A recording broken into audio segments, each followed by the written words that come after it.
यत्रो हातभन्दा अलिकति धेर एक मुठा 30 रुपियाँमा हामीले बेच्दा दोकानेले बेच्दा नाफा खाएर 50 रुपियाँ 60 रुपियाँ मुठामा बेच्छ। आज यति निक्ल्यो। मम्मीले बान्नु हुँदैछ। तपाईहरु कति रुपियाँ मुठामा खानुहुन्छ किनेर? कमेन्ट गर्नु। कति रुपियाँ मुठामा किनेर खानुहुन्छ यत्रो?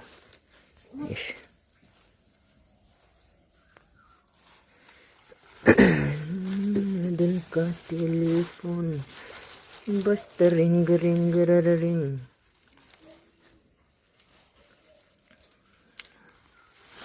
एक मुठा यत्रो छ।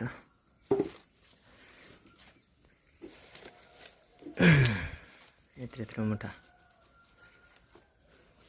हामी 30 मा बेच्छौं। उनीहरूले 50-60 नाफा खाएर राख्नै मान्दैन नि।